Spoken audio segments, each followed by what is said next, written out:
Assalamualaikum Bang Nuim, apa kabar? Waalaikumsalam warahmatullahi wabarakatuh. Nah, Alhamdulillah. Sehat Bang, di cuaca di Melbourne, apa kabar? Dingin-dingin sedap kah atau cuman di sana Bang? Ya, akan hangat sedikit. 27 katanya hari ini. Lumayan lah begitu ya. Luar biasa. Kalau di sini ini udah banyak hutan yang kebakar ini ya di berbagai gunung ini. Innalillah. Pak Singapura sama Johor itu sudah teriak-teriak karena ratusan titik hutan yang terbakar ini asapnya pindah ke negeri jiran ya. Tapi Bang Nuin, sebuah cerita yang selalu diingatkan di awal Oktober ini, di akhir Oktober ya, September Oktober ya, tentang G30 SPKI. Hari ini Ibu Amelia Ahmad Yani pun mengingatkan lagi langkah-langkah tentang kejadian, bahkan menyebut sebuah tokoh dan tidak tanggung-tanggung ini nampaknya Pak Presiden Soekarno dicurigai ada di balik peristiwa. Innalillah, ini sejarah tidak kelar-kelar dibereskan, tapi ujuk-ujuk juga ada Kepres yang menyatakan tentang gugat yang digugat oleh di antara mereka. Kepres minta maaf ke anak PKI, Putra Jenderal Ayani, jangan putar balikan sejarah. Apa yang Bang Nuim lihat dari perjalanan muda Bang Nuim ketika menghadapi konflik ini dan berkali-kali terjadi pengkhianatan di negeri ini tentang Partai Komunis Indonesia? Silakan Bang Nuim. Inilah sejarahnya yang harusnya ditulis dengan betul-betul objektif dan oleh sejarawan yang memang mumpuni, yang punya kemampuan untuk itu. Karena kalau tidak ini akan bersimpang siur terus. Apalagi yang terakhir adalah saran untuk meminta maaf kepada para ahli waris, boleh dikatakan. Mereka yang pernah terlibat dalam gerakan-gerakan yang diprakarsai oleh PKI. Tidak bisa dipungkiri bahwa PKI telah melakukan, ya bukan sekali, ya, tapi sudah 2 kali paling tidak yang kita ketahui. Tahun 26 itu terhadap Belanda mereka berontak. Tapi tahun 48 dan tahun 63 itu 65 itu terhadap Republik Indonesia, boleh dikatakan. Tapi ini harus dibentangkan dengan cara yang seobjektif mungkin supaya kita betul-betul mengetahui siapa yang sebenarnya terlibat, siapa yang bersalah dan lain sebagainya, tanpa pandang bulu. Yang salah itu salah, yang benar itu benar. Jadi tanpa pandang bulu, biar dia baik, ya katakan, ya dia baik tapi dia punya kekeliruan. Dia bikin ini. Gak ada kekurangan. Karena dia manusia, kita harus menerima. Dia manusia. Jadi dalam hal ini, misalnya kenapa setelah tahun 48, kenapa PKI masih dimanjakan sehingga seakan-akan dijadikan semacam ideologi negara menggantikan Pancasila dengan Nasakom. Itu yang kita tidak mengerti. Sehingga memberikan angin kepada mereka, memanjakan mereka sangat berlebihan, dan mereka kemudian melakukan penikaman dari belakang. Tidak bisa dipungkiri ada lubang buaya dan lain sebagainya. Bacalah buku sejarah yang ada di luar negeri, misalnya The End of Soekarno ini oleh John Hughes dari Amerika Serikat, kemudian Demokrasi oleh Hamish Macdonald dari Australia dan lain sebagainya. Itu menceritakan apa yang sebenarnya terjadi pada tanggal 1 Oktober. Gerakan itu bermula pada tanggal 30 September, tetapi penculikan dan pembunuhan, kalau mau dikatakan demikian, bukan hanya pembunuhan, tetapi penyiksaan dan pembunuhan terhadap para jenderal itu terjadi pada 1 Oktober. Tapi kemudian, ini kenapa sampai bisa terjadi? Kenapa mereka punya semacam percaya diri yang begitu hebat? Karena mereka sudah dimanjakan. Jadi mereka merasa, yaitu kalau orang kita kan mengatakan, dari kecil teranja-anja sampai besar terbawa-bawa. Ini dia, karena mereka sudah dimanjakan. Oh, kita bisa melakukan ini, nanti kalau apa kita akan dimaafkan kok. Kenapa jadi soal? Oh, tidak bisa begitu. Tahun 48 mereka melakukan di Madiun, ya, di bawah Musso. Kemudian tahun 65 mereka melakukan lagi di bawah DNI. Karena sudah mendapatkan semacam angin, ya, boleh membentuk misalnya angkatan kelima, kemudian didatangkan seorang petinggi dari RRT untuk meninjau dan menjanjikan senjata dan lain sebagainya. Allahu Akbar. Kalau itu memang sampai terjadi dan disebarluaskan kepada orang-orang yang waktu itu memang merupakan penganut-penganut paham komunisme, ya ini akan celaka kita tentunya. Mereka sudah berani, misalnya di Sumatera Utara tidak jauh dari Medan, di Bandar Batsi, di mana mereka berani melakukan dan sebagainya, ya itu BT Barisan Tani Indonesia dan lain sebagainya. Jadi perlulah ada sejarah yang ini sekarang bersimpang siur, dibicarakan mengenai film G30S yang kemudian katanya pernah diwajibkan untuk ditonton, kemudian dikatakan tidak perlu lagi ditonton dan lain sebagainya. Ini soal-soal kecil. Yang penting itu diluruskan, tapi jangan sampai orang yang tidak bersalah itu juga menjadi mangsa, menjadi korban. Jadi kalau sekiranya dikatakan, kenapa pemerintah mengatakan akan minta maaf? Karena mereka yang dikatakan punya keturunan itu tidak bisa dikatakan bersalah. Dosa seorang ayah tidak ditimpakan kepada anaknya. Itu ajaran Islam. Tidak ditimpakan kepada anaknya. Dan dosa anak juga tidak bisa ditimpakan. La yukallifullahu nafsan illa wus'aha laha ma kasabat wa 'alaiha ma iktasab. Itu tegas. Islam itu gentleman lah kalau mau dikatakan.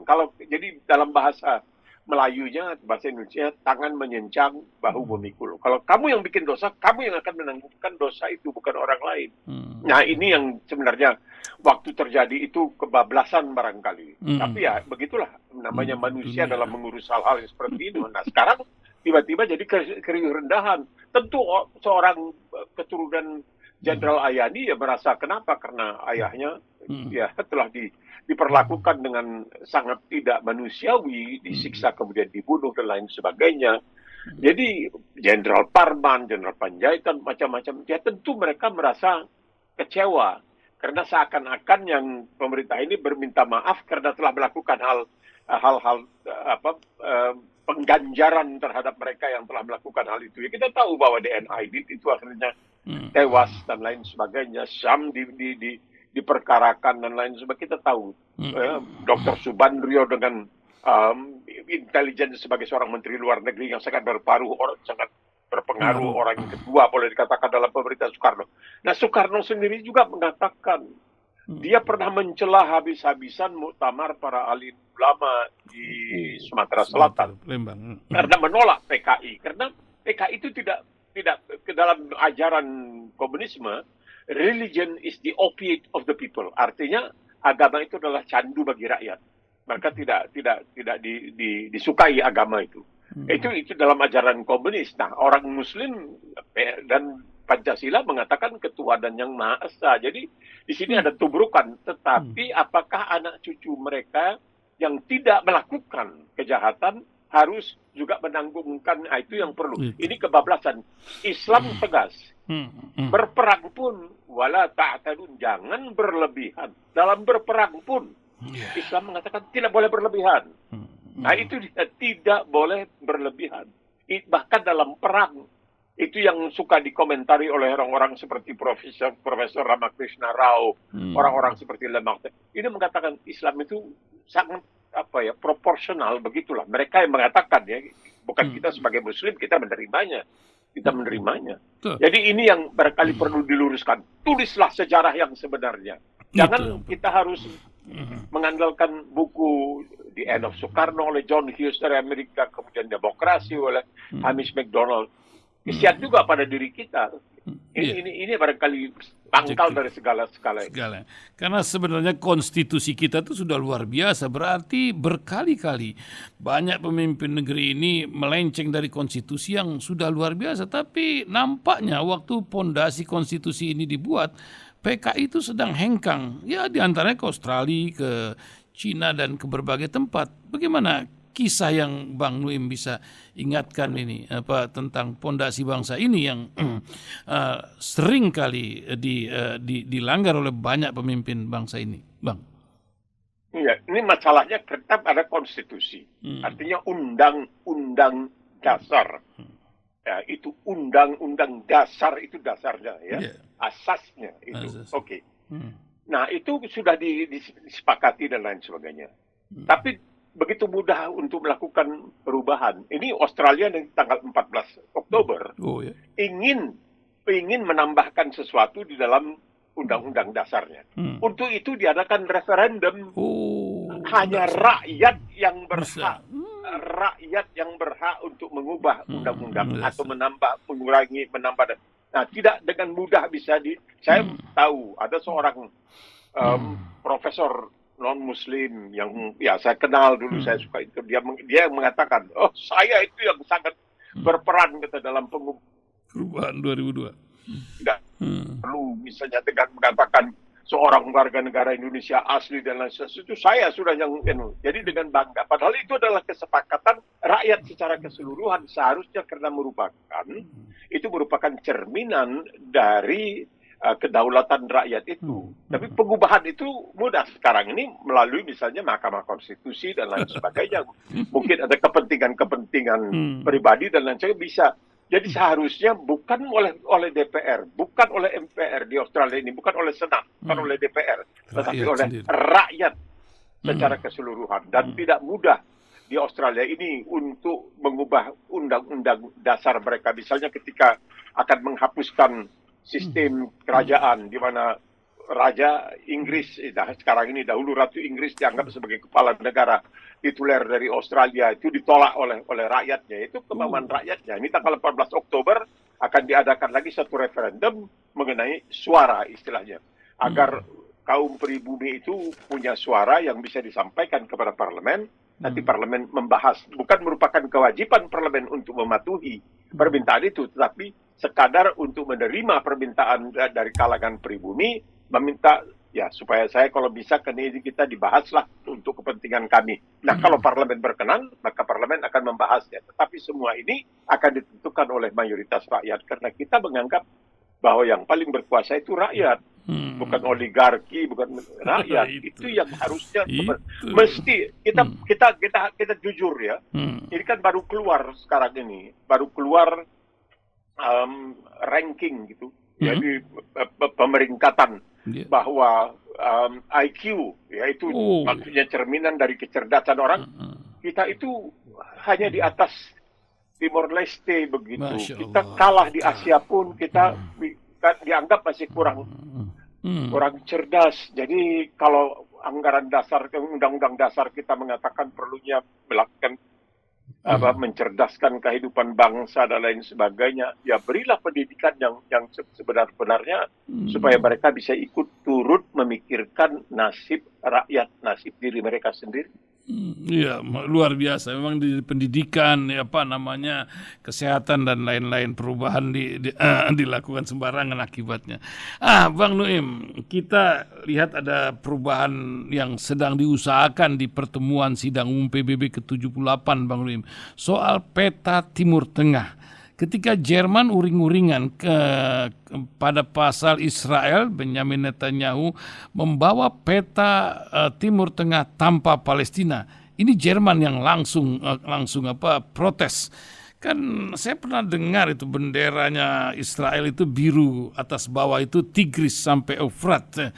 Mereka ingin kuasai atau apa benar? Ada apa di balik ini? Peta geopolitik di Timur Tengah yang terus sedang berkembang. Bagaimana pengamatan Bang Nuim yang pernah menulis buku pula tentang ini, Bang? Silakan, Bang.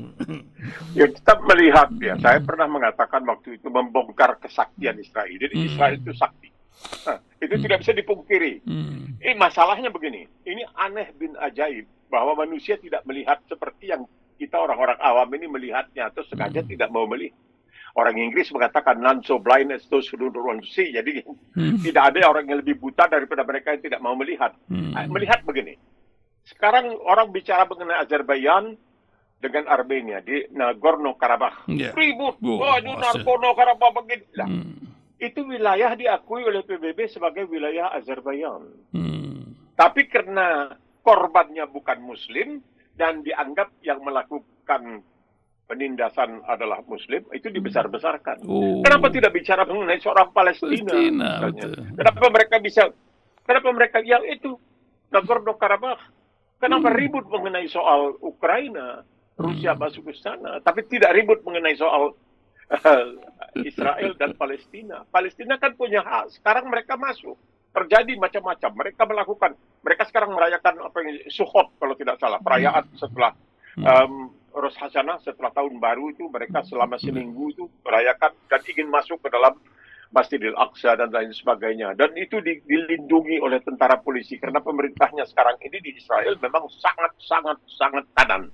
Sehingga Jerman pun yang pernah merasa begitu bersalah terhadap orang Yahudi merasa perlu untuk melakukan koreksi karena mereka telah melakukan semedang-medang. Mereka tidak akan mungkin lah, mereka akan memberikan kesempatan kepada bangsa Palestina untuk memiliki wilayah mereka, negara mereka sendiri. Dan ini kita tidak bisa juga salahkan karena ya Palestina juga tidak mau bersatu. Waqtasimu bihablillahi jami'an wa la tafarraqu. Mereka tidak mau bersatu antara Hamas, Harakatul Muqawamatul Islamiyah dengan Fatah dan lain sebagainya. Ya sudah, jadi ganjaran mendapatkan sekarang ganjaran. Nah, Israel bisa melakukan sekehendak hatinya. Seenak, ya maaf cakap ya, ini kita di radio, seenak perutnya kata orang kita dia, dan dia tidak takut sama sekali. Karena dia akan didukung terus. Karena apa? Karena mereka sangat yakin dan mereka memainkan kartu korban. Kami ini korban. Kami ini korban. Biarpun mereka yang melakukan kezaliman, kami ini korban. Kami korban. Yang salah itu yang kami zalimi. Bukan kami sebagai yang melakukan kezaliman. Ini the victim card istilahnya. Ini korban ini mereka pakai. Karena apa? Karena selama bertahun-tahun, boleh dikatakan ratusan, kalaupun tidak ribuan tahun, mereka telah dizalimi oleh Barat. Dizalimi oleh Barat. Ini sekarang jadi ini kan kita lihat semua ini. Ini seakan-akan semacam hukum, kalau orang ya itu mengatakan hukum karma itu. Ini kamu lihat ini sekarang. Jadi mereka bisa melakukan apa saja. Kalau sekiranya misalnya Amerika ingin mengatakan sesuatu kepada Israel, Israel mengatakan, apa yang telah kamu lakukan terhadap bangsa Indian? Bangsa pribumi kamu. Nggak bisa. Dulu Nazi juga begitu mengatakan kepada Amerika, jangan ribut, kami melakukan ini terhadap orang-orang Yahudi. Kamu apa yang kamu lakukan terhadap ini? Jadi ini. Artinya kamu tidak bisa menuding seseorang kalau kamu sendiri belum membersihkan diri. Amerika itu diketahui telah melakukan kezaliman, penindasan, ketidakadilan terhadap orang-orang Indian di sana. Dan kemudian tentunya mereka yang dibawa ke sana sebagai budak dari Afrika, banyak diantaranya Muslim, juga diperlakukan sampai sekarang masih banyak itu di Amerika rasisme seperti itu. Jadi apa yang terjadi di Israel sekarang ini, mereka mencoba, sekarang mereka akan meresmikan ini peta baru dan itu masuk wilayah Israel. Sekarang yang disebutkan tepi barat, itu sudah berapa banyak sudah situ pembangunan. Satu contoh, ketika Obama menjadi presiden, dia menyampaikan pidato di Mesir, kalau tidak salah di Universitas Amerika di Kairo. Di situ dia mengatakan tidak lagi boleh Israel membangun permukiman baru di wilayah yang bakal menjadi bagian dari negara Palestina. Besoknya Israel mengumumkan kita akan bangun lagi, kita peduli amat sama kamu nggak akan bisa apa-apa. Ya, karena pernah Obama ditanya, Pak Obama ini apa ini ceritanya ini mengenai Israel punya senjata nuklir? Dia marah. Ya, nah sekarang Indonesia masuk ke dalam Komisi Badan Institusi Pengawasan Nuklir. Mungkin Indonesia bisa mengatakan, itu bagaimana tuh Israel punya sekian ratus hulu ledak nuklir? Bagaimana? Iya, Indonesia mesti buka suara. Karena memang berbahaya. Ada yang mengatakan, dan ini perlu dibuktikan, bahwa satu-satunya presiden Amerika yang berani menggugat Israel dengan senjata nuklirnya itu adalah Kennedy. Dan apa yang terjadi dalam bulan November tahun 1963 terhadap Kennedy ketika dia berada di Texas, dia kan tertembak mati. Apakah ada sangkut pautnya? Wallahu a'lam bishawab. Ya, memang setiap negeri ini luar biasa. Sebuah kisah lagi Bang Mim, baru-baru ini ya, itu cerita di sidang umum PBB, tapi kita dengar sebuah bom meledak di Turki. Belum lama ini, 2 hari yang lalu ini kan Turki 84 juta penduduknya ini memang macam terbelah dua ya. Masih ada pengikut yang sekuler dan cukup besar pula mengikut agama. Apa yang terjadi dengan Partai Pekerja Kurdistan? Suku yang nampaknya cukup banyak tapi tak pernah mempunyai sebuah tempat di dunia ini. Dan apa kabar dengan Dogan yang juga berpecah dengan Gulen? Apa yang Bang Dim lihat ini, sebuah peta dari negeri yang luar biasa ini, Turki sekarang mereka menyebutnya gitu. Ya. Silakan Bang Dim. Ini kan dahsyat sekali. Turki ini kan luar biasa. Itu orang tidak mau mengingat kejayaan-kejayaannya sebagai khilafah. Bagaimana dia melindungi orang-orang non-Muslim, orang Yahudi, orang Kristen yang melarikan diri dari negeri mereka karena merasa dizalimi oleh pemerintah mereka. Mereka lebih suka berada di bawah khilafah Utsmaniyah dan sebagainya. Nah, ini persoalan Kurdi ini ya inilah ketidakadilan dunia juga. Mereka ada barangkali 25 juta orang-orang Kurdi ini. Jadi punya masalah dengan Irak, masalah dengan Suriah, masalah dengan Turki terutama. Bahkan di Turki tidak boleh diajarkan bahasa Kurdi.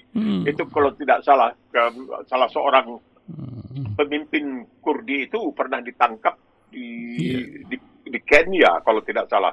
Dan itu kemudian diekstradisi ke Turki dan sampai sekarang dia masih berada dalam penjara Turki. Nah, ini terjadi. Mereka melakukan serangan terus-terusan terhadap Turki. Jadi seperti pengeboman yang di depan karena parlemen di Turki waktu itu di Ankara akan mulai bersidang dan melakukan semua ini. Ya, ini sebenarnya adalah hal yang wajar dalam artian Turki menganggap bahwa ada bagian-bagian Kurdistan itu yang milik mereka dan tidak bisa diberikan kepada orang-orang Kurdi, dan orang Kurdi tidak menerima dan melakukan serangan.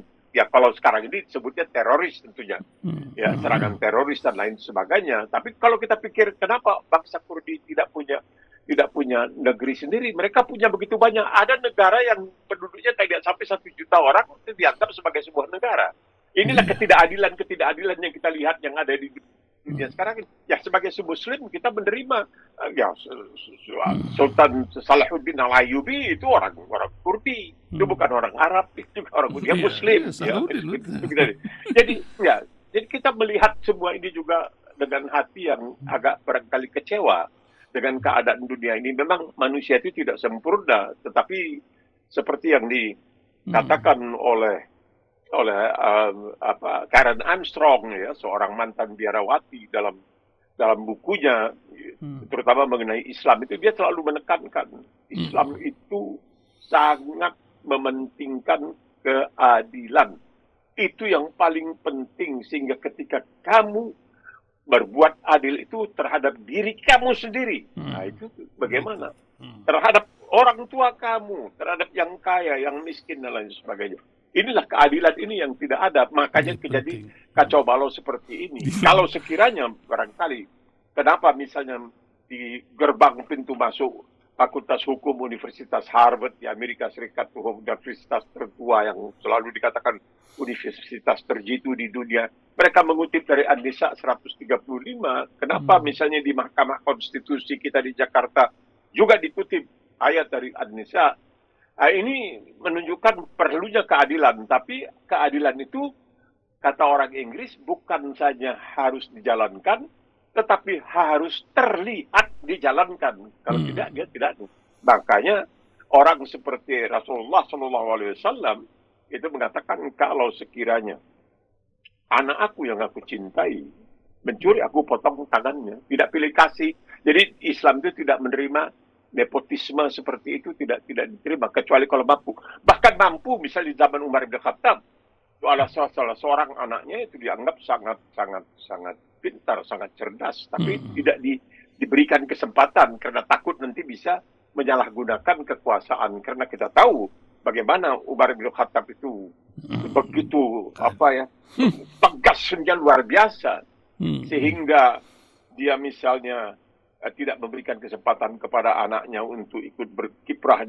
Itu semua dalam artian bahwa dia kemudian menurunkan seorang Khalid bin Walid, seorang panglima yang begitu hebat, karena takut nanti ini ada istilahnya kultus pribadi terhadap dirinya dan lain sebagainya. Bagaimana orang-orang seperti Umar bin Khattab ini bisa memerintah seperti itu, punya hanya satu baju, sehingga dia pernah terlambat ke masjid pada hari Jumat karena bajunya itu belum kering, baru habis dicuci dan lain sebagainya. Ya itulah dia. Padahal di zaman dia itu Islam itu menyebar luas, ibarat ya kalau sekarang ini barangkali contohnya luar biasa dengan cepatnya Islam itu bergerak ke mana. Karena dia memberikan contoh juga, memberikan contoh. Masya Allah, memang masalah keadilan ini menjadi sebuah fenomena. Ingat keadilan ini, ingat Kanjuruhan, Bang Nuim. Ini kan 1 Oktober, setahun yang lalu lah, begitu peristiwa Kanjuruhan. Ratusan orang itu terkapar di stadion olahraga itu. Tapi keadilan yang ditunggu-tunggu nampaknya bersanding dengan berbagai masalah yang ada, mulai dari Rempang, di Kalimantan, di Padang, dan lain-lain. Keadilan sosial bagi seluruh rakyat Indonesia ada di konstitusi. Apa yang Bang Dwi melihat ini? Cerita setahun Kanjuruhan, sampaikah beritanya ke sana atau bagaimana Bang Dwi? Iya kan memang dikatakan ini hari ada tulisan juga di koran Singapura itu mengenai orang-orang di Kanjuruhan itu mereka masih menantikan katanya. Mana ini katanya? Mana ini penyelesaiannya supaya bisa, karena dengan mudah atau malas barangkali menggunakan cara-cara yang lebih sopan, tapi udah ada gas air mata, kenapa nggak digunakan? Jadi digunakan gas air mata, kita melihat itu siswi-siswi yang masih kecil-kecil yang tidak berdosa sama sekali lari lintang pukang di Rempang sana karena dikenakan gas air mata. Kemudian di Kalimantan seperti dikatakan oleh Rasil tadi. Dan ini seakan-akan dengan adanya senjata, kenapa tidak digunakan? Jadi tidak mikir. Padahal di situ kan menjadi pengayom dia.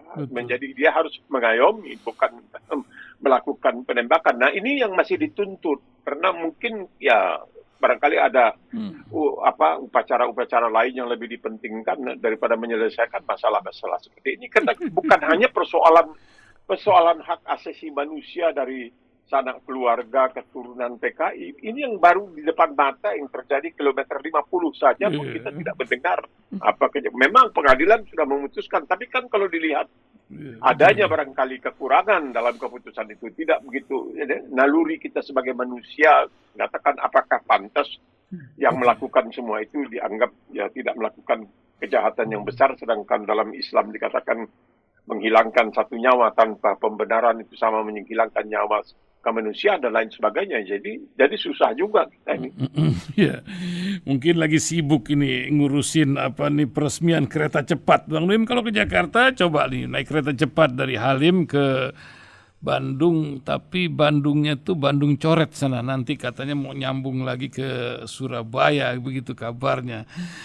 Di mana di Australia ada kereta cepat juga, Bang Nuim. Kita sudah ada. Belum ada ya?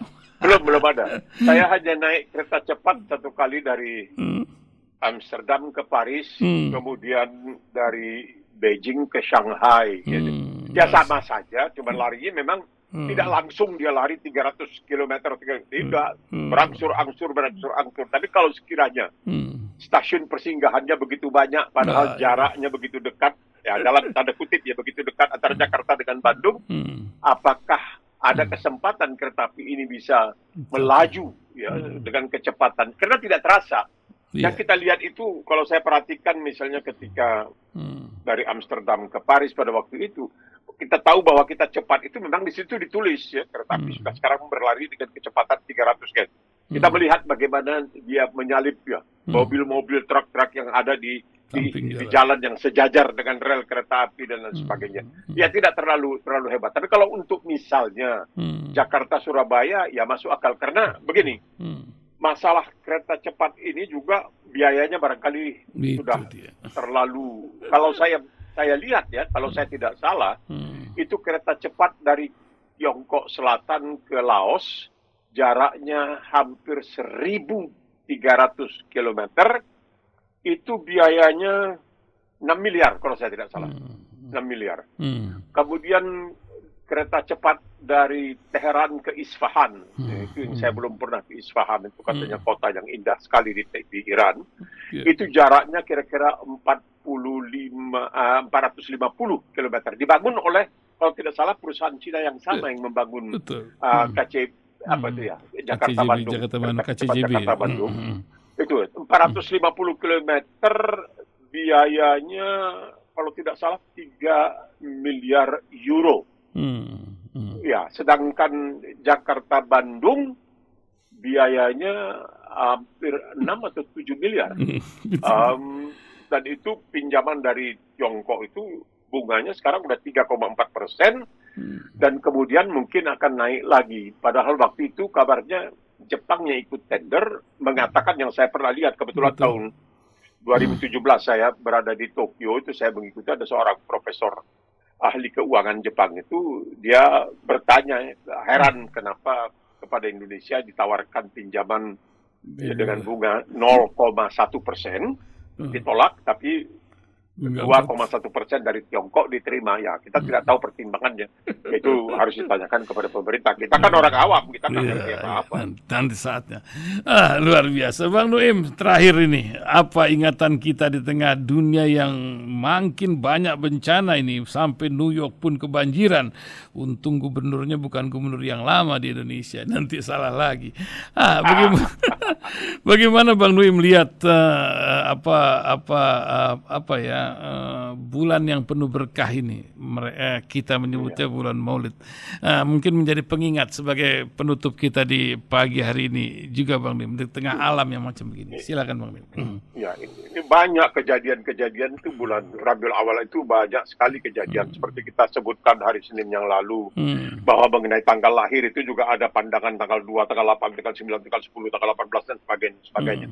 Tetapi yang kita lihat sebenarnya apalah, orang mengatakan karena dahulu itu tidak ada memperingati Maulud itu, terutama di Hijaz, di Arab Saudi itu tidak ada peringatan seperti itu.